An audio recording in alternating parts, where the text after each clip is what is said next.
안녕하세요. 주간전망대입니다. 금융시장의 다양한 이슈를 뉴스보다 핫하게, 리포트보다 쿨하게 짚어보겠습니다.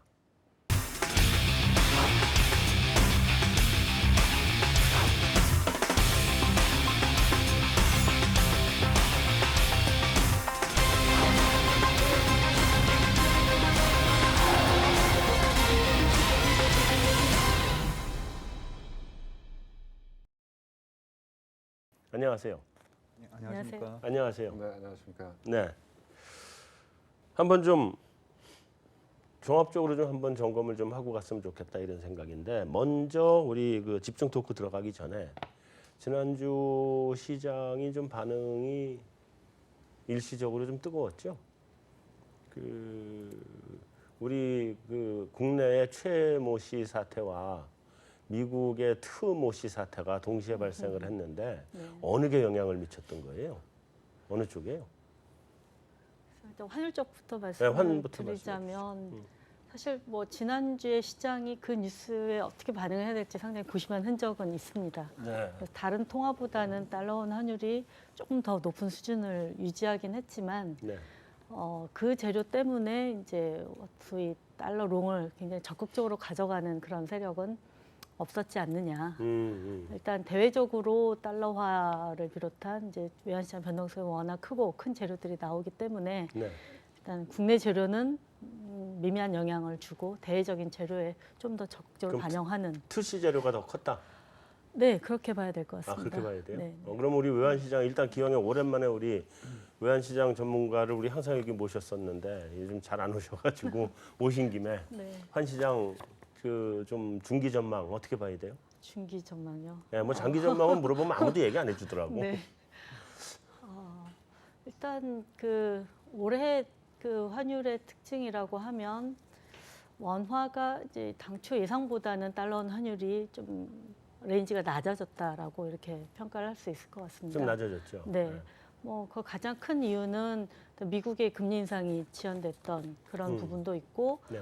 또 전반적으로 신흥국에 대한 투자 이런 부분들이 늘어나면서 신흥국 통화들이 강세를 보였던 네. 이런 흐름도 영향이 있었던 것 같습니다. 또 국내적으로는 환율 보고서 이거 여파로 인해서 환율이 빠질 때 과연 정부가 과거처럼 적극적으로 개입을 할 수 있을 것이냐. 네. 여기다 의구심이 환율 하락 재료가 나왔을 때 더 좀 환율 하락을 가속화시키는 그런 요인으로도 작용을 했다고 봅니다. 이제 어쨌든 기본적인 기조는 달러화의 강세의 정도 이거에 이제 연동을 하고 국내적인 변수가 작용을 하는 그렇게 상호작용을 하는 그런 모습을 보인다고 할 수가 있는데, 그렇다면 이제 중기적으로도 결국 달러의 가치가 어떻게 될 거냐 그게 네. 이제 가장 핵심적인 부분입니다. 최근에 미국 금리 인상 기대 반영하면서 달러가 많이 올랐다고 이렇게 얘기를 하는데 물론 뭐 그것도 맞는 얘기입니다. 그래서 혹자는 작년에 12월에 금리를 인상하고 나서 오히려 달러가 떨어졌던 것처럼 올해도 미국의 금리 인상 재료는 다 반영이 되고 미국 금리 인상 이후에 다시 환율이 좀 하락하지 않겠느냐 이런 전망도 많이 하고 계십니다. 근데 이제 저희가 판단을 할 때는 최근에 물론 미국 금리 인상 재료라는 부분도 반영이 됐지만 일단 미국의 기대 인플레율이 높아지면서 미국 장기 국채 금리가 올라가는 그 흐름이 최근에 달러 강세를 설명할 수 있는 가장 큰 재료가 아닐까. 네. 장기 국채 금리는 미국 물론 이제 정책 금리에 따라서 움직이기도 하겠지만은 물가 수준 또 인플레 기대율 또 뭐 재정 지출 여러 가지 요인들에서 영향을 받는데 네. 이제 그런 요인들을 감안을 해보면 일단 저희는 금리 인상 재료는 뭐 거의 반영됐다라는 데는 동의를 하지만 네. 일단 미국의 장기 금리라는 그런 측면에서 바라봤을 때는 달러화는 좀 추가적으로 상승할 여지가 있지 않느냐 싶어서 내년도 뭐 상반기까지도 미국 금리 인상 이후에도 그 이후에 미국 금리 인상 속도는 굉장히 완만할 것이다. 여기에 이의를 제기한 사람이 많지는 않지만 네. 그럼에도 불구하고 일단 미국의 물가 상승 압력이란 재료가 올해 4분기 내년 1분기로 좀 넘어가면 계속 좀 부각이 된다고 하면 글로벌 달러 강세 기조는 계속 좀 유지는 될 수 있을 거다라고 판단을 하고 있고, 국내적으로도 뭐 방금 국내 이슈가 영향이 크지는 않았다고는 하지만 그래도 어쨌든 원화의 호재는 아니거든요. 네, 결코. 그렇죠. 네. 그런 점에서 보자면 달러 원 환율도 그 달러화의 영향을 받아서 지금보다는 레벨이 조금 더 상승한 쪽으로 움직일 여지가 있지 않겠느냐 이렇게 보고 있습니다. 그러면 하방이 닫혀 있고 상방이 좀 더 열려 있다 이렇게 생각해야 하는 게 맞는 거라는 거죠? 네, 그렇게 전망을 하고 있습니다. 우리 친구 어떻게 되는 모르는데 얘기 잘해줬네. 야 빨리 환전해라. 지금 환전하는 게 나을 것 같다 하고 얼마 전에 얘기를 해줬거든. 네. 그리고 지금 계속 올라오거든요, 원화가. 네. 자, 채권 시장 어떻게 반응했어요? 채권 시장 같은 경우는 이제 말씀해 주시다시피 그 국내 요인도 있지만은 채권 시장도 역시 뭐 제가 봐서는 그 저쪽 바다 건너 쪽에 조금 더 반응을 많이 한 것 같고요. 바다 건너 쪽에. 국내 내부 이제 그 요인이 TC가 이게 문제네. 예. 그쪽이 그러니까 국내 내부 요인이 분명히 뭐 채권 시장에도 영향이 없진 않았는데 일단 네. 직접적인 영향이라고 하면은 지금 외국계들 IB들이나 이제 약간 뭐 좀 지나면서 점점 우려의 목소리가 있는데 일단 국내 경기에 대해서 아마 이번 사태가 좀 빨리 해결이 안 되면은 국내 경기 하방 요인으로 작용할 수 있다라는 부분은 이제 국내 채권 시장에 그렇게 되면 이제 금리는 하락 요인으로 좀 작용을 할 수 있었을 것 같고요. 네. 근데 그리고 그게 이제 좀 영향이 좀 많이 있었네. 사실은 우리는 이제 금융시장 예. 쪽보다는 실물 경제를 많이 예. 보는 쪽이니까 우리 쪽에서는 사실 걱정이 많거든요. 예. 지금 정부가 그 결정해줘야 될 것들이 무지하게 많은 것들인데 그 다 올 수도 없을 맞습니다.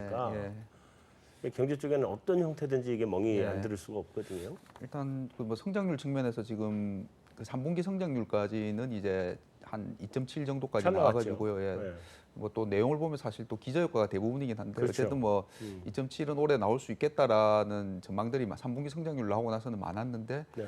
지금 이제 생각들이 이렇게 되면서 4분기 숫자가 굉장히 안 좋아질 수 있지 않냐라는 의견들이 좀 많아지고 있고요. 네. 4분기가 안 좋아지면 사실 뭐 아시다시피 내년 1분기까지도 이게 연결이 좀 되는 부분이 있어가지고 그렇죠. 일단 이 부분에 대해서는 지금 눈높이보다는 위로 올라갈 확률보다는 낮아질 확률만 좀 많이 있는 그런 상황인 것 같고요. 네. 그 부분은 이제 국내 금리 쪽에 하락 요인으로 작용할 수 있고 또 하나는 이제 채권 시장 직접적인 부분도 있지만 이제 그 외환 시장과 연결된 부분이 있는데 최근에 외국인들이 국내 주식도 그렇지만 채권 쪽에서 좀 매도가 많이 나오고 있습니다. 보면. 네. 예, 그래서 현물, 채권 현물도 그렇고 선물도 좀 매도를 좀 많이 하고 있거든요.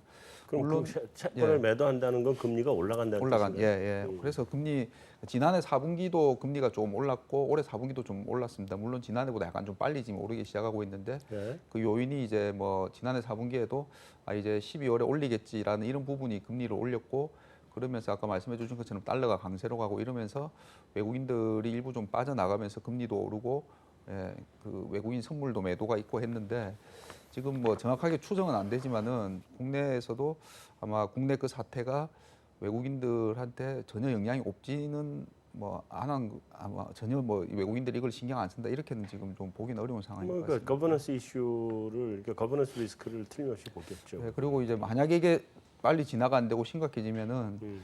국가 신용 등급 이슈로까지 만약에 그러니까요. 간다면은 갈 뭐 수 저 있죠. 브라질이나 이런 사태를 봐도 네. 난 신용 등급 한다는 게 사실 강등됐으면 좋겠어.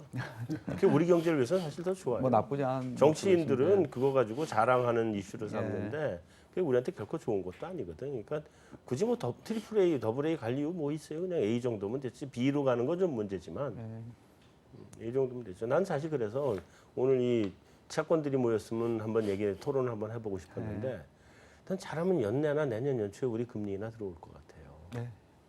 방법이 없을 것 같아요. 금리나 확률은 시장에서 기대는 좀 더 높아졌고요. 예. 거기 또 뭐 경제부총리나 이런 또 바뀌시고 이래가지고 아니, 그러니까 지금 재정 정책을 쓸 수 없는 상황이라 예, 그랬잖아. 맞습니다. 그리 예. 경제부총리도 현직 부총리가 엄연하게 했는데 이제 현직 부총리는 바꾼다 그랬으니까 아무 일을 못 할 거고 예. 새로 와야 되는 부총리는 지금 임명이 돼야 돼요. 임명장을 예, 받아야 되는데 임명장을 받을 방법이 별로 없을 것 예. 같고 그럼 무주공산으로 공백 상태로 가버리거든요. 예. 그럼 어떻게 한국은행이 구원투수를 나서야지. 좀 사태는 좀 어려운 사태로 가는 거 아닌가 하는 생각이 들어요. 자, 주식시장하고 주식시장은 뭐 매일같이 패대요. 패대기를 치대. 네. 그래서 주식시장도 그렇고 좀 전반적으로 지금 네네. 요즘 이런 이슈들이 어떻게 영향이 좀 미치는지 네. 한번 좀 짚어주시죠. 지금 뭐 아까 그 방금 말씀하셨지만 뭐 이런 이제 통화 정책적인 이슈도 있지만 지금 어떻게 보면 이 매크로 환경에서 제일 중요한 이슈는 미국의 대선인 것 같아요. 그렇죠. 네, 지금 그게 이제 아까 이제 그 환율 얘기하셨지만 특히 이제 우리나라 이제 원화 같은 경우에 갖고 있는 성격이 원 달러 이렇게 바라보는 시각도 있지만 달러 대비 원화 이런 시각도 있지만은 어떤 때 보면은 그 달러가 강세로 갈 때 원화도 강세로 가는 경우가 있거든요. 네. 그러니까 무슨 얘기냐면은 우리나라 통화는 아직까지는 이머징 통화이기 때문에 하나는 이제 뭐 펀더멘탈한 뭐 요인들을 아까 얘기했지만 이자율이나 경상수지나 뭐 등등등 매크로 변수 이런 거와 같이 맞물려서 돌아가는 부분이 있고 또 하나는 이제 이 글로벌 마켓에서 이게 리스크 온이냐 아니면 리스크 오프냐 이렇게 맞물려 들어가는 경우가 많이 있거든요. 그래서 우리가 이제 달러 인덱스 이야기할 때는 이제 주로 이제 IC 달러 인덱스를 얘기하는데 그건 선진국 통화 대비로 이야기하기 때문에 사실 이제 이머징 통화 대비로는 정확하게 보여주지는 않거든요. 근데 이제 어쨌든 전반적으로 생각할 때는 이제 달러 인덱스가 한 100 정도까지는 갈 거다 이렇게 보는 것 같아요. 근데 아마 100을 넘어가기는 어렵지 않나 저는 개인적으로 생각하는데 아마 금리 인상 한 번 정도 반영한다고 하면 100 정도 갔다가 달러는 약세로 갈 수 있다 이렇게 생각이 드는데 이 대선 이슈는 완전히 다른 이슈거든요. 그래서 이 대선 이슈는 이런 펀더멘탈한 이슈가 아니라 이 프레임이 바뀔 수도 있다고 생각하기 때문에 그래서 트럼프가 만약에 대통령이 된다면 뭐 어떻게 될지 모르겠지만 사람들이 굉장히 일단 첫 번째 느끼는 건 잘 모르겠다는 거잖아요. 네. 그러니까 불확실성이 굉장히 크다고 생각하거든요. 언서튼티가. 그러다 보니까 이제 최근에 보면은 원화가 올라갔던 것도 뭐 원화만 올라간 게 아니라 이제 보시면 이머징 통화 중에서 특히 멕시코 페소 같은 경우에는 굉장히 떨어졌거든요. 그래서 이게 트럼프가 만에 하나 대통령이 된다면 어떻게 될까? 이게 내가 보기엔 지금 시장이 가장 갖고 있는 가장 큰 이슈고 그래서 보시면 이제 주식시장 물어보셨지만 최근에 보면은 이게 어느 때보다도 우리가 이야기하는 공포지수라 그러잖아요. 네. 빅스죠. 변동성 지수가 굉장히 히스토리컬리 로우 레벨에서 움직였거든요. 낮은 네. 레벨에서 움직이다가 지난주부터 해서 한 며칠 동안 하루도 쉬지 않고 올라와서 이제는 거의 20 가까이 올라왔거든요. 그러니까 저희가 사실 20을 벤치마크로 보는 거죠. 20이 넘어가면 좀 문제가 보통 있다는 그러니까 거를 보는 거고. 2008년도 금융위기 전에는 네. 한 17 뭐 이 정도 20 아래였었죠. 17 정도를 놓고 위아래로 움직였는데 2008년도 금융위기 이후에 통화 완화 정책을 많이 썼잖아요. 네. 돈을 많이 풀고 나서부터는 대략 14 정도를 놓고 위아래로 다시 또 움직였던 것 같아요. 내려갔고. 예, 그런데 지금 그게 이제 선물로 반영된 걸로 보면은 이제 거의 19 이렇게 돼 있고, 네. 그리고 임플라이드 되는 볼 같은 경우에는 거의 20가에 있으니까. 네. 많이 올라왔네. 예, 그래서 지금 어쨌든 지금 주식시장이나 뭐 FX나 마찬가지일 것 같은데 제일 큰 요인은 이 대선의 결과가 어떻게 되냐. 일단 근데 불확실하니까 일단 좀 도망가자 이런 심리 때문에 네. 주식도 빠진 것 같고 환율도 올라간 것 같아요. 아 근데 외국인들이 지금 네. 코스닥 시장에서 여전히 팔고 있는 거죠? 코스닥은 제가 보니까 네. 외국인들이 팔아서 빠진 건 아닌 것 같고요. 네. 코스닥은 이제 자체적으로 우리 내부적인 요인들 때문에 네. 자체적으로 빠진 것 같고 왜냐하면 이제 저도 뭐 운영사에 오래 있어왔지만 네. 어차피 벤치마크 플레이를 하기 때문에 네. 그다음에 이제 뭐 3개월, 6개월 단위로 평가를 받아야 되니까 네. 결국 우리가 이야기하는 기관 투자라고 하는 사람들은 이 트렌드 팔로우밖에 못하는 사람들이거든요. 네. 그러니까 이제 뭐 작년처럼 중소형주가 많이 움직일 때는 거기에 가 있는 거고 네. 올해같이 이제 삼성전자를 필두로 해서 대형주가 움직이니까 이걸 버리는 거죠. 왜냐하면 새로운 돈이 안 들어오니까요. 새로운 돈이 안 이거 들어오니까 버려서 쪽 간다. 새로운 돈이 안 들어오고 환매가 일어나니까 돈이 필요하면은 얘네를 팔고 네. 또 삼성전자 올라가면 얘를 팔아서 이렇게 사고 이런 요인 때문에 그런 것 같고 네. 최근에 이제 외국인들 동향을 주식시장에서 보면 현물 주식에서는 그렇게 아직까지 공격적으로 파는 모양은 안 나와요. 그런데 이제 특이한 거는 지난주부터 해서 선물 시장에서 한 1조 넘게 2번이나 팔았거든요. 선물을 굉장히 많이 매도했죠. 예, 그러니까 그걸 이제 여차하면 나도 도망갈 수 있다 하고 해지하는 거죠. 그래서 그런 것들이 지금 어쨌든 뭐 다음 주에 있는 미국 대통령 대선만큼 중요한 이슈는 아무것도 없는 것 같아요 지금. 그런 것 같습니다. 그 트시 아저씨가 참 사람 속색이네. 제가 이제 하나만 더 말씀드리면 왜 그게 사람들이 겁을 먹냐면 네. 2008년 이후에 지금까지 크래시가 없었잖아요. 그렇죠. 예, 계속해서 약간 뭐 이렇게 약간 우리가 텐더럼이라고 그러잖아요. 약간 일시적으로 발작하듯이 빠진 적은 있지만 크래시는 없이 이렇게 거의 8년 동안 이렇게 올라왔단 말이죠. 그렇죠. 한 90개월 계속. 예, 근데 사람들이 심리적으로 다 그런 생각을 하거든요. 왜냐하면 10년마다 한 번씩은 이 글로벌 마켓이라고 하는 게 한 번씩 크래시가 있었거든요. 네. 근데 어떤 트리거링 포인트가 생기면 생길 수도 있는 건데 혹시 그게 트럼프일지도 모른다 이렇게 생각하는 거예요. 그러니까 지금 굉장히 겁나는 상황인 거죠. 그럼 우리 집중 토크 들어가서 얘기하시죠. 그건 집중 토크 이슈입니다 지금 이 부분. 자, 우리 뭐 들어가는 토크는 대충 이 정도로 마무리하고 일단 미국 FOMC하고 트럼프가 당선될 경우에 트럼프가 지금 거의 뭐 비슷하게 쫓아오고 있는 것 같은데 당선될 경우에 미국에서의 그 통화 정책 또 시장 전망 이런 거 한번 좀 짚어봐야 될 것 같은데요. 일단 FOMC 회의가 12월에는 하겠다는 거죠? 예, 그 이번 11월 FOMC에서는 12월에 뭐 올리겠다를 시사했다라고 시장은 그렇게 받아들이는 것 같고요. 그렇죠? 근데 다만 이제 그 지표들로 봤을 때 기대 인플레 아까 말씀해 주셨는데 많이 올라왔고 그게 가장 이제 금리 인상을 지지를 해주고 있는데 네. 근데 그 연준이 이제 그 참고로 많이 하는 PC 근원물가 있지 않습니까? 같은 네네네. 경우는 1.7%로 연준 목표 이제 2%로 알려져 있는데 거의 네. 다 오긴 했는데 전월보다 더 올라가지는 않았고요. 네. 근데 이번에 또 이제 금리 인상을 9월에는 그 세 분이 이제 인상을 해야 된다고 연준 그 위원들이 얘기했는데 이번에는 한 분은 그 로젠그램 보스턴 총재는 빠지고 항상 매파인 그 두 분 해서 그래서 조금 약간 해석이 약간 엇갈리기도 하지만 어쨌든 뭐 12월에는 올려도 뭐 이상하지 않다라는 게 그런 반응인 것 같습니다. 확실하게 올린다 이거는 아니고. 뭐 근데 지금 이 정도 수준에서 오히려 뭐 안 올리면 더 문제가 그건 예. 이상한 거죠. 예. 미국 경제가 이렇게 약했나 이 소리 나오는. 예.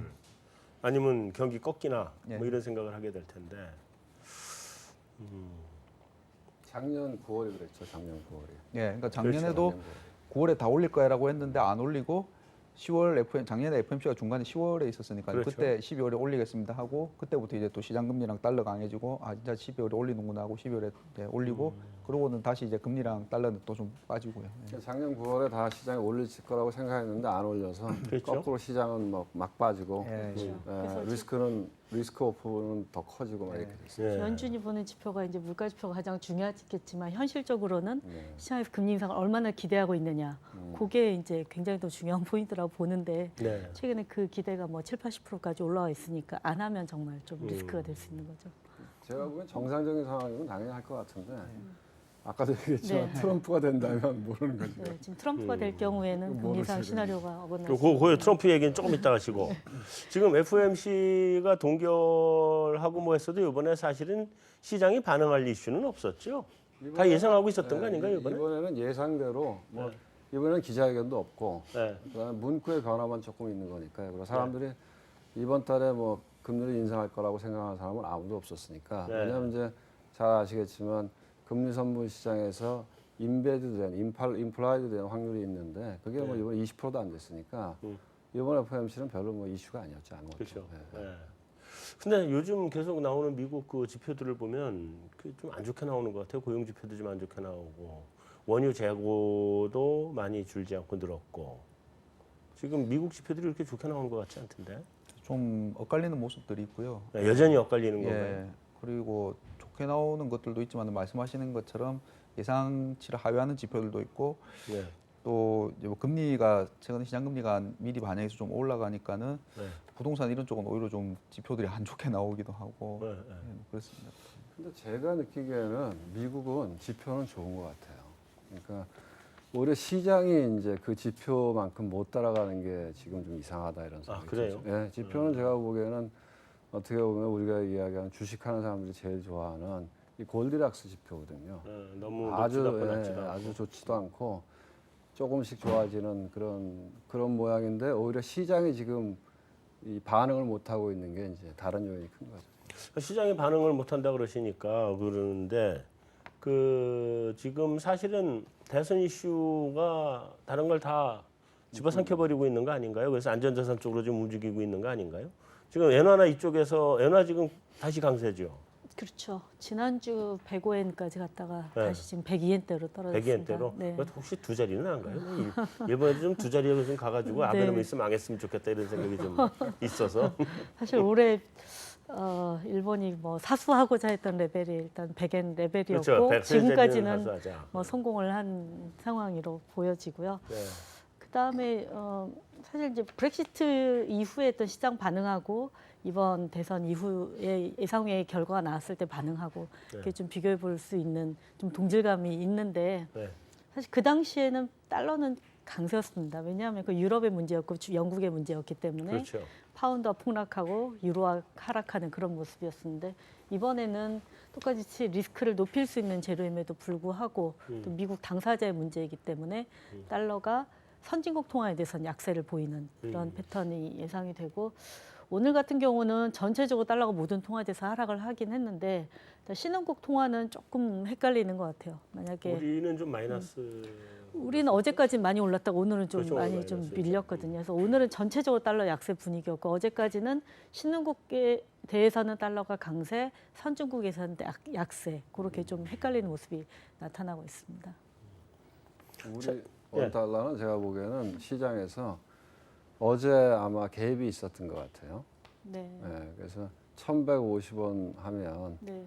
이거는 만만치 않겠다 이렇게 느낀 것 같아요. 네. 그래서 어제 어제 많이 샀잖아요, 외국인들이 선물 시장에서. 네. 네. 거의 뭐 원달러 한 2만 개 가까이 샀던 네, 것 네. 같은데요. 그 샀던 거를 오늘 한 거의 다 언와인딩 시킨 것 네, 같아요. 네, 네. 그러니까 내가 보기에 중앙은행하고 왜냐면 이제 한국은행도 밑에서 받치는 거는 부담스럽잖아요. 네. 이거는 미국이 안 좋아하니까. 근데 위에 올라가는 걸 때리는 건 아주 편안하잖아. 그러니까 아마 그런 시장 내부적인 것들이 좀 작용하지 않았나 싶더라고요. 측면도 네. 있고 사실은 위에서 파는 것도 적극적으로 밑에서 살 수 있는 여지도 생기는 거거든요. 그러니까 네. 이렇게 네. 위에서 좀 세게 정부가 누를 수 있었던 네. 게 아닌가. 네. 그래서. 근데 이제 어제랑 오늘 확실히 글로벌 시장에서는 어제는 리스크 오프로 그렇지. 해서 이제 신흥 통화들은 약세를 보였던 반면에 오늘은 전체적으로 다 좀 달러와 약세 그런 흐름도 좀 영향을 줬던 것 같습니다. 혹시 원하는 한 1,200원 한가요? 언제까지? 먼저까지는 모르겠죠. 타임 스팬이 가장 아니 중요한. 뭐 며칠 것 내는 같고요. 아닐 거고. 네네네. 트럼프가 된다면 가죠. 며칠 내로 가죠. 그당 브렉시트 났을 때 또 한 20-30분 갑자기 올랐었거든요. 그렇죠. 네, 그랬죠. 네, 네. 근데 이제 외환 시장을 이제 수급적인 부분에서 소위 포지션이라고 하는 관점에서 봤을 때는 네. 저희가 뭐 3분기에 사실 외국인들이 좀 달러를 많이 팔지 않았을까라고 추측을 했던 부분이 있는데 최근에 나온 데이터를 보니까 생각보다 달러를 많이 안 팔았더라고요. 네. 그래서 저희는 오히려 이제 1, 2분기에 달러를 워낙 많이 샀기 때문에 3분기에 좀 털고 가면 환율이 조금 더 다이내믹하게 상승제로도 이렇게 반응할 수 있을 거다라고 좀 예상을 했는데 생각보다 3분기에 달러를 많이 안 팔아서 기본적으로 외국인들의 달러 롱 포지션의 무게는 여전히 좀 중압감은 있다라는 생각은 해요. 그래서 좀 한 4분기까지는 시장의 포지션이 그렇게 만만치는 않을 것 같다라고 보고 있습니다. 아니 뭐 나 별 다른 의미가 있는 건 아니고 나는 뭐 해외여행 지금 전혀 못 가고 있는데 옆에 해외여행 가는 놈들이 너무 많아서 니들 좀 비싸게 갔다 와라 뭐 이런 뭐 배가 좀 많이 아파서요. 네. 하여간 자 미국 채권 시장은 지금 어때요? 트럼프 아니 그러니까 네. 확실하게 힐러리가 이긴다라고 예. 생각했던 거잖아요. 근데 지금 예. FBI가 선거에 지금 개입을 예. 하고 나선 거 아니냐 싶을 정도로 그냥 원투 스트레이트를 날려버린 거 아니에요 지금? 그러니까 그때 토론하고 나서요. 그때도 만약에 좀 박빙이었다면은 사실 이렇게까지 반응 안 할 수도 있는데 그러니까요. 이미 넘어왔다 싶었는데 다시 지금 트럼프 쪽으로 기우니까 트럼프 쪽으로 가고 있잖아요 지금. 예, 시장에서 반응도 좀 급격하게 움직이는 것 같고요. 채권 시장은 반응이 어때요? 어제 이제 미국 금리도 그렇고 유럽 주요국 금리도 그렇고 미국 금리도 그렇고 생각보다 굉장히 많이 하락했습니다 보면 그리고 네. 말씀하신 것처럼 사실 FOMC는 그냥 묻혀버렸고요 미국 내에서도 네. 별로 뭐 크게 반응 안 하고 네. 그 FBI 이메일 조사 그 뉴스 나오고 나서 네. 금리들이 다 많이 하락했습니다 보면은 예 그래서 악재로 보는 거군요. 그러니까 채권 안전자산 선호로 채권 가격이 올라갈 수 있는 예 그러니까 안 좋은 그 악재로 보고 있는 시장에는 거죠, 그렇죠 투시를. 예 안전자산 선호 요인으로 작용하고 있고 저희 뭐 채권 쪽에서 지난번에 저희 뭐 얘기했지만은 트럼프가 되면은 이제 옐런 의장을 자기는 이렇게 재임명 안 하겠다라고 뭐 공공연히 얘기하지 않습니까? 네. 그러니까 미국이 그렇다고 트럼프가 이제 뭐 금리 인상을 어떻게 좋아하느냐 안 좋아하느냐 그런 이슈도 있지만은 뭐 기본적으로 제가 봐서는 이분은 금리를 올려서 경기가 안 좋아지고 달러가 강해져서 수출이 안 되고 이거를 싫어하는데 다만 그동안 그 옐런이 올렸어야 되는데 안 올린 거는 힐러리랑 민주당을 도와주기 위해서도 이거 자기는 이제 보기 싫다라는 거죠 이제 보면. 예, 그래서 시장에서도 이 사람이 되면은 그러니까 가장 앞서 말씀해 주셨지만은 클린턴이 되면은 그냥 점도표상 정도로 이렇게 다 시장이 생각하는데 트럼프가 되면은 뭐 올릴지 내릴지 이거에 불확실성이 너무 커지는 것 자체를 지금 좀 걱정하고 있는 것 같습니다. 그렇죠. 사실은 힐러리는 리스크가 아니고 그렇죠. 우리가 예측할 수 트럼프는 있으니까. 트럼프는 리스크죠. 지금 완전 럭비공이잖아요. 어디로 갈지 모르겠는 거잖아요. 그래서 이럴 것 같아요. 오히려 투자하는 사람들 입장에서는 예. 굉장히 좋은 기회가 온 것 같아요. 어떤 잘 어느 쪽이든지. 공이 어디로 튀든지 튀는 것만 알아맞히면 많이 버나요? 그렇죠. 굉장히 변동성이 커질 테니까요. 네. 다음 주에는 뭐 시장이 이미 뭐 이제 제가 보기엔 시장에서 우리가 얘기하는 그 볼이 많이 그러니까 볼 자체가 많이 커졌지만 그거보다도 더 커질 수 있으니까 어느 날까 볼이 지금보다 한번 쫙 커졌다가 하루에 그냥 확 줄어버릴 수 있으니까요. 그러니까 네. 굉장히 어떻게 보면은 그 여기서 FX를 하는 사람이나 뭐 채권을 하는 사람이나 뭐 주식을 하는 사람이나 파생을 하는 사람이나 다음 주에는 누군가는 대박을 터뜨리고 누군가는 아마 죽을 거예요. 그러겠죠.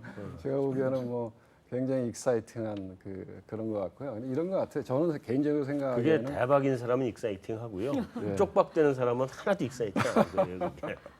근데 제가 보기에는 아마 저는 개인적으로 브렉시트하고 반대 결과가 나올 거라고 생각하고 있어요. 왜냐하면 브렉시트 때는 그 전에 그 하원 의원이 피살됐잖아요. 네. 노동당. 그래서 브렉시트가 안 될 거다 하는 게 이게 컨센서스였고 시장의 반응도 굉장히 편안했거든요. 그때는. 그렇죠. 예. 그랬다가 확 브렉시트가 터진 거거든요. 네. 만약에 제가 생각하기에는 그때 그런 이벤트가 없이 시장이 계속 하락했다. 그러면 아마 브렉시트가 부결됐을 것 같아요. 예. 왜냐하면 사람들이 누구나 다 지금 공포를 느끼면 안전하고 싶은 욕구가 있기 때문에. 네. 근데 제가 보기엔 거꾸로인 것 같거든요. 그러니까 같은 이벤트가 터졌어요. 근데 그 FBI가 이 트로이의 목마인 거지. 오바마도 이번에 가서 보니까 오늘 뉴스 보니까 오바마도 자기 FBI 국장을 뭐라 그러고 얘기를 했다고 뉴스에 뜨더라고요. 네. 오히려 이런 이벤트가 발생해서 굉장히 지금 트럼프가 될지도 모르겠다는 상황으로 가서 시장이 먼저 공포를 느낀다면 사람들의 행동은 안전한 쪽으로 이렇게 행동이 될 수도 있다. 그래서 저는 오히려 그래서 브렉시트하고 반대의 결과가 이번에 나올 가능성이 더 높지 않나 하는 생각이. 힐러리 지지자들이 직결하나요? 결집? 아니 누구든지 사람이 불안한 건 싫잖아요. 네, 불안한 그럴 수 건. 있죠. 네, 그러니까 더군다나 이제 미국 같은 경우에는 우리는 주식 투자하는 사람들도 뭐 있긴 하지만 미국은 자기 펜션의 상당 부분이 주식에 들어가 있잖아요. 국민연금 우리식으로 얘기하면 국민연금의 반 이상이 주식이기 때문에 네. 이 사람들 주가가 빠지면 자기 노후 자금이 빠지는 거거든요. 네, 그러니까 네. 내가 보기에는 시장이 오히려 더 하락을 해주면 힐러리가 유리하다 이렇게 보는 거죠. 자, 간단하게 트럼프가 당선이 되면 옐런이 금리 인상 안 하나요? 혹시? 근데 다만 이게 임기가 트럼프가 내년부터지 않습니까? 그러니까 그리고 12월 그래서 물어보는 거예요. 옐런은 예, 할 것 같습니다. 그래도 할 것 같아요. 예, 예. 알겠어요. 자, 이제 BOJ 한번 가보죠. 미국은 뭐 충분히 한 것 같고 BOJ가 그냥 아무것도 안 한다 이런 거죠? 예, 변화 아무것도 없다. 안 하고 물가 목표는 올해 못할 것 같으니까 또 미루고 예. 네. 언제로 미뤘어요? 더 한 해 더 미뤘습니다. 한 해 더 미뤘어요? 예, 예. 올해 지금 얼마 정도나 나온다는 거예요? 지금 뭐 거기가 올해 상반기까지는 마이너스였죠. 네. 디플레였고 지금 이제 플러스 겨우 뭐 될까 말까 아직까지 뭐 플러스 기미가 그렇게 많이 안 보이고 있어가지고요. 그러니까 예. 거의 제로 상태 제로 아니에요? 예, 지금요? 예. 근데 뭐 2% 달성을 내년으로 미뤄 20년 후로 미뤄야지. 일본이 뭐 2% 되겠어요 이 나라? 난 도대체 안 될 것 같은데. 2%가 될 가능성이 딱 하나 있죠. 일본이 네. 지금은 다 일본이 디폴트 된다고 생각 안 하잖아요. 네. 예. 그래서 일본이 다 엔화가 안전자산이라고 지금 우리 얘기하고 있잖아요. 네. 사실은 뭐 정센터장님 아시겠지만 정부 GDP 대비 부채로 보면 어마어마하게 높은 나라잖아요. 그렇죠. 근데 어느 순간 사람들이 야 일본도 저 크레딧에 문제가 있는 거 아니야? 이렇게 느끼면 네. 그럼 물가가 2% 이상 올라가겠죠. 음. 엔화가 그때는 대폭 나갈 거고 그러니까 이건 제가 보기에 이건 허구예요. 여기 채권 하시는 분도 있고 뭐 경제하시는 분도 있지만 무슨 소득이 올라가 갖고 수요가 늘어나서 인플레가 일어난다. 그건 옛날 얘기예요. 제가 보기에는 지금은 그런 일이 있을 수가 없어요. 왜냐하면 그건 고속 성장하던 시기에 전 세계가 성장을 많이 하던 시기에는 말이 되는 건데요. 지금은 있는 파일을 나눠 먹는 시대라고. 있는 파일을 나눠 먹는데 소수의 사람들이 더 많은 파일을 계속 가져가기 때문에 보편적인 수요가 늘어날 수는 절대 없어요. 그러니까 이건 제가 보기엔 일종의 사기야. 그러니까 딱 하나 있어요. 뭐냐, 인플레가 발생할 수 있는 거는 그 나라의 통화 가치가 흔들리는 거죠. 돈이 흔들려서 통화 가치가 흔들리면 뭐 이제 영국 얘기도 하겠지만 통화 가치가 흔들려서 명목상으로 인플레는 있을 수 있지만 그렇지 않은 상태에서 지금 중앙은행들이 이야기하는 그런 프로세스는 제가 보기에는 수요 기한리는 안 나온다. 없는 거예요. 네. 자 어쨌든 자 BOJ 결정하고 난 뒤에 외환시장에 반응이 있었어요? 뭐 어제 FOMC도 사실 묻혔다고 말씀하셨던 것처럼 네. BOJ 회의 자체도 이번에는 정책 기대감이 전혀 없었죠? 없었기 때문에 아예? 예, 거의 움직이진 않았습니다. 정책 기대감도 네, 없었고 네, 다음에 네. 기대한 거에서 벗어난 것도 없고. 네, 그죠? 그렇습니다. 네. 채권 쪽은요? 채권 쪽도 별로.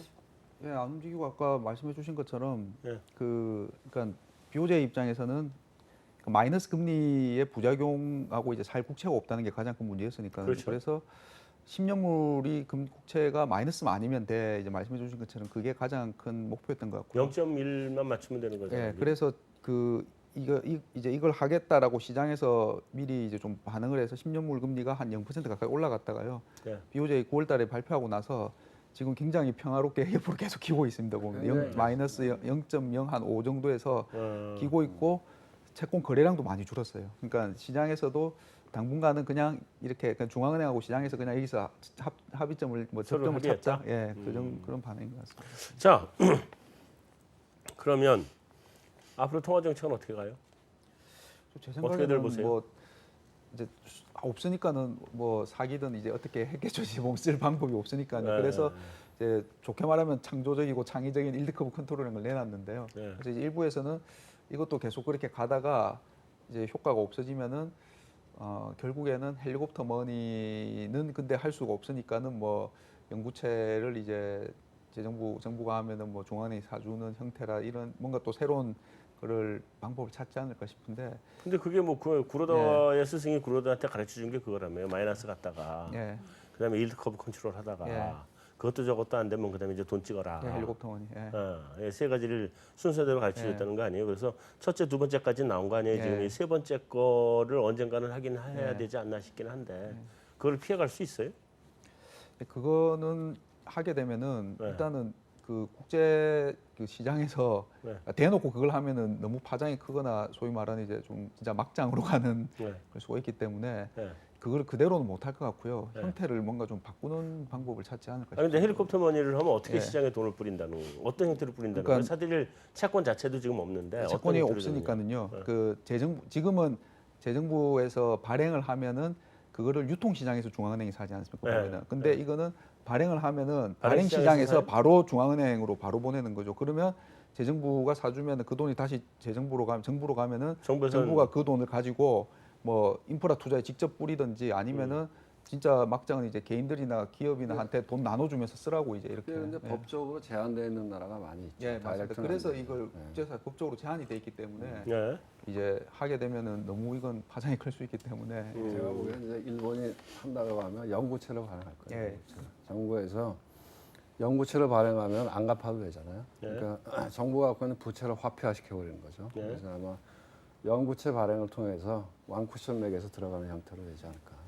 결국 이제 최종적으로 그렇게 갈 수 있다라는 예상들은 많이는 하고 있는데 이번에 이제 일드 커브 컨트롤 대책을 내놓은 것 자체가 지금 거기에 대한 전 단계로서의 역할을 할 수 있지 않을까. 그러니까 장기 금리를 0%로 묶어놓겠다라는 게 시장에서 처음에는 국채 더 이상 안 삼으로 인해서 국채 금리를 지금 마이너스를 0%에 끌어올리는 소위 테이퍼링 조치가 아니냐 이런 해석도 있었지만은 거꾸로 0%로 맞추겠다고 하는 거는 정부가 재정 지출을 채권을 막 찍게 되면 그걸로 금리가 상승할 수 있는데 그것도 국채은행이 매수를 함으로 인해서 다시 0%로 금리를 유지시켜 주겠다라는 얘기가 되거든요. 정부가 발행하는 채권의 금리를 이렇게 안정화시키는 그런 역할도 할 수 있기 때문에 그런 포석을 갖고 있지 않느냐라고 생각이 되고 실제로 1940년대 이제 미국에서 이런 정책을 시행을 했던 적이 있다고 하고 네. 10년 동안 2.5% 장기 금리를 묶어서 전쟁 자금 조달을 굉장히 낮은 금리에 했죠. 했었던 그런 일본에서도 비율이 있기 20년대, 30년대 그때 그렇죠. 예, 비슷하게 했었습니다.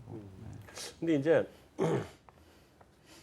전 이창원 대표님의 그 의견에 견해 공감을 하는 편인데 힐커스 어머니를 아무리 봐도 할 방법이 없거든요. 그러면 결국은 이제 발권력을 동원하러 가는 거거든요. 근데 발권력 동원하는 거를 어떻게 할 건가? 기존에 사들인 국채를 소각을 시켜버리고 중앙은행으로부터의 차입 계정을 만들 건지 아니면 영구채를 발행하면 똑같은 거잖아요, 사실은 기술적으로만 그러니까 정부가 다른 빚을- 것뿐이지. 정부가 두 가지 문제잖아요. 빚을 네. 갚아야 되느냐, 그렇죠. 아니면 이자를 많이 내야 되냐. 이런 디폴트가 되는 거니까. 그죠. 근데 금리는 0% 묶어놨어요. 0% 그다음에 묶고 영구채가 영구채를 버리면 발행하면 안 갚아도 돼. 그러니까 발권력은 그럼 똑같은 무조건 거거든. 돈을 주는 거랑 마찬가지가 되는 그러니까 거예요. 발권력이랑 똑같은 거거든, 그거는. 결국은 한국은행 차입이란 말이에요. 그러니까 이게. 지금 이제 사기치다가 시장에 이것도 사기네 이렇게 느끼면 이제 그렇게 가겠죠. 네, 그래서 결국은 이제 그 코스가 어쨌든 발권력을 동원하는 쪽으로 갈 수밖에 없을 텐데 그 코스가 영구채가 답은 답인 것 같아요. 왜냐하면 이제 국가 부채 비율은 못 낮추지 그러면. 하지만 영구채는 부채로 안 잡고 자산으로 잡아주거든. 그러니까 영구채가 티어 2 에셋이죠. 티어 2 저기 자본 중에 자본 예. 티어 2 자본이죠. 잘 모르겠습니다. 아마 그렇게 갈 거예요. 네. 일반 은행들 따질 때도 그 티어 2로 들어가거든. 네, 은행은 네, 그런데 네, 네. 국가재정은 어떻게 되는지 모르겠어요. 은행에다 하면 국가도 하겠죠. 뻔하죠. 그래서 그건 빚으로 되지는 않을 것 같고 빚을 놓고 있다고 해도 그게 빚이 아닌 게 돼버리면 그 결국은 그걸로밖에 가는 방법이 없지 않냐 일본이. 그리고 또 한 가지 좋은 점은 난 우리도 그래야 된다고 생각하는데 지금 정부가 자꾸 부채를 발행해서 정부가 재정 정책을 늘려줘야 돼요. 나중에 한국은행이 사가지고 소각시켜버리면 돼 물가 안 올라가요.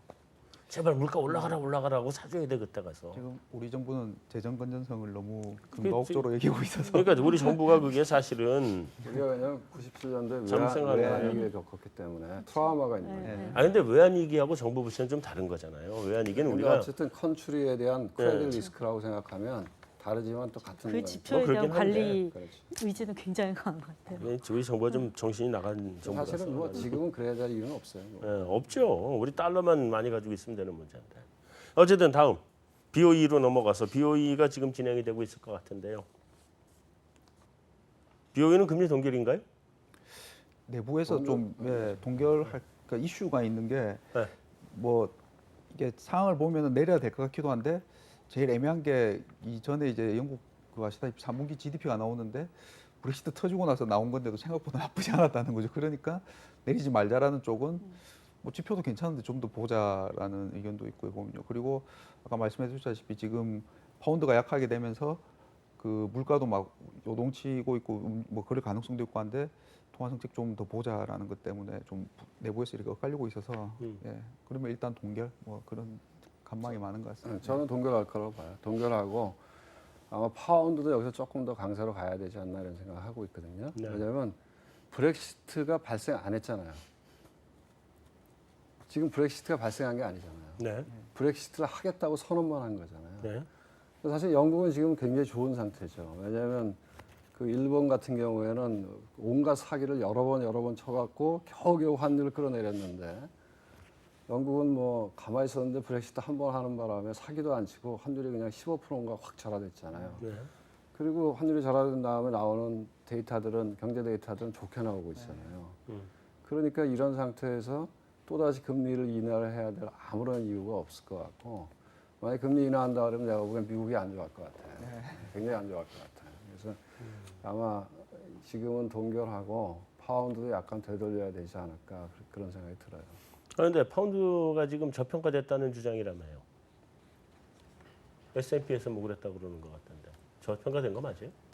뭐 환율 고평가 저평가는 사실 주관적인 측면들이 많이 그냥 뭐 그건 작용을- 며느리도 모르는 거니까. 네, 하는 거고 저는 그 저평가됐다는 뉴스는 보지는 못했는데 네. 뭐 지금 아이비들 전망도 많이 엇갈리고 있는데 그래도 파운드가 더 약세로 갈 수 있다라고 전망하는 데들이 많긴 합니다. 장기적으로 봤을 때. 네. 뭐 지금 소위 그 처음에 브렉시트 탁 터졌을 때 이걸로 인해서 이제 뭐 금융기관들이 본사를 이전을 한다든지 여러 가지 영국 생산에 부정적인 그런 움직임이 일어날 수 있고 그런 걸로 해서 파운드가 폭락을 할 거다라고 얘기를 했는데 아직 그와 관련된 직접적인 일들이 발생한 거는 많지는 않거든요. 오히려 외국인들이 파운드와 약세를 이용해서 영국의 자산을 매입하러 들어온다든지 그런 흐름들도 네, 나타나고 있기 때문에 물론 그런 것을 예상하면서 파운드가 많이 빠져 있기는 하지만 실질적으로 처음에 우려했던 그런 액션, 자본의 이탈 그런 부분들이 현실화된 건 아니기 때문에 장기적으로는 더 빠질 여지는 있지 않을까 생각을 합니다. 저는 근데 반대 견해예요. 정 선생님 견해하고. 왜냐하면 영국은 원래 늘 유럽의 역사를 보면 대륙의 바깥에 있었어요. 이번이 어떻게 보면 이상한 거죠. 영국이 대륙의 이유로 묶여 있는 게 이게 어떻게 보면 유럽의 역사에 보면 이상한 거거든요. 그래서 영국은 대륙의 바깥에 있으면서 늘 어떤 면에서 보면은 그 뭐라 할까죠?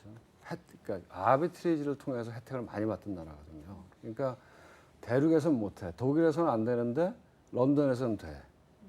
그러니까 런던이 금융의 중심지가 될 수 있었던 거는 독일이나 프랑스에서는 안 돼. 안 되는데 영국에서는 되는 거거든. 그런데 영국이 EU 체제 안에 들어가 있고 그 다음부터는 뭐 ECB 유럽의 중앙 그 은행 통제를 받아야 된다 그리고 이제 감독도 받아야 된다 그리고 그럼 영국으로서는 사실 영국의 기반이라고 하는 게 제조업이 아니고 금융업이기 때문에 어떻게 보면 규제의 어떤 회피 국가로서의 갖는 혜택을 이제는 못 누리는 거거든요. 그걸 이제 이 EU의 규제권 안으로 들어가야 되는 거거든요. 그러니까 내가 보기에 영국의 브렉시트 하는 게 영국의 금융 산업에 많아졌을 거냐? 그럼 전 절대 아닐 거라고 보거든요. 오히려 이제 영국에 오면 얘네는 규제가 있더라도 우리는 안 할 거야. 이렇게 해서 저는 계속 영국이 런던이 금융의 중심지로 남을 거다 이렇게 봐요. 그래서 시간의 문제겠지만 사람들의 인식이 바뀌는 시점에서는 실질적으로 파운드는 약세로 저는 안 갈 것 같아요. 각국의 그 통화 당국에서 그렇게 애를 쓰는데도 불구하고 지금 경기는 밋밋하잖아요. 그러니까 대단히 좀 살아나는 모습인 것 같지도 않고 뭐 중국, 우리나라 다 부동산 시장 가지고 억지로 떠받치고 있고 미국도 사실은 부동산 시장으로 떠받치고 있는 측면이 없지 않아 있고 이 통화 정책 이 상태로 계속 가요? 아니면 지금 계속 재정이 들어오라는 주문이잖아요. 이제 통화는 할 만큼 했다. 재정이 다시 들어와라. 그게 IMF 쪽의 주문인데, 그러니까 한동안 재정 너무 쓰니까 재정 쓰지 말고 통화가 나서자고 했다가 통화는 다 했다. 재정 나와라. 지금 이제 구원투수 나와라 이런 상황인데, 이게 공조가 되겠어요? 재정 공조가? 위기 상황도 아니고. 개인적으로 쉽지 않다고 생각하고 있습니다. 그죠? 이게- 위기 상황도 아니고. 예, 그 재정을 쓰라라는 주문이 이제 뭐 올해부터 IMF에서 계속 하고 있는데 네. 통화 정책이 분명히 한계는 있고 그래서 그걸 뭐 어떻게 해보려고 이제 일본도 약간 뭐 이렇게 바꿔보고 이래저래 해보고 하는데 그 통화 정책 그 경기 사이클 자체가 지금 사라지고 밋밋했는데 그게 통화 정책 때문일 수도 있고 아닐 수도 있지만은 저는 통화 정책이 너무 그거를 또 죄를 다 뒤집어 쓰는 것도 약간 좀 통화 정책 입장에서는 중앙은행들 입장에서는 뭐 억울할 수도 있을 것 같고요. 이렇게라도 만들어 예, 오는 이렇게라도 통화 어느 정책이죠, 정도 그러니까. 바쳤다고 할 수 있고 그 재정이 저는 쉽지 않다고 보는 게 지금 이제 예를 들면 GDP 대비 재정이 흑자인 나라가 뭐 독일하고 우리나라 정도고 이번에 IMF에서 캐나다 뭐 몇 개 나라 정도 쓰라고 하는데 독일에서 제일 먼저 우리 안 해, 우리 할 만큼 하고 있고 우리한테 너무 재정 쓰라고 하지 말라고 하지 않습니까 보면은. 그리고 재정이라는 거는 그 통화 정책보다 더 어떻게 보면 국가의 고유하고 그 정치적인 이제 또 이슈랑 연결이 되어 있는데 글쎄요 그거를 갖다가 재정을 뭐 흑자인 나라들도 지금 안 쓰려고 하고 우리도 아끼고 있는데 우리 국회에서 통과 안 될 예, 거예요. 안 되고 지금 상태에서. 그런 상황인데 적자가 약간 줄었다고 하지만 그 나라들이 그렇다고 나설 수 있을까? 특히 유럽 같은 나라들이 그것도 공조를 해가지고 네. 아니면은 뭐 G2인 미국과 중국이 재정을 공조로 해서 저는 쉽지 않다고 생각하고 쉽지 있습니다. 않을 거다. 그러면 경기는 살릴 방법이 없다는 얘기네요. 통화 정책은 더 이상 효과가 없고 어느 나라든지. 그래서 그 통화 정책이라는 게 저는 약간 그 뭐 많이들 쓰는 표현이지만은 네. 왜 뭐 마약 같다는 표현을 쓰지 않습니까? 끊기 그렇죠. 쉽지 않은. 그래서 통화 정책을 좀 끊었는데 재정을 쓰거나 경기 사이클이 살아나면 좋은데 안 살아나면은 계속 써야죠. 통화 정책에 대한 유혹을 끊기가 상당히 쉽지는 않을 것 같습니다. 알겠습니다. 자, 우리 메인 토크는 여기서 마무리하고 외신 인사이드로 넘어가겠습니다.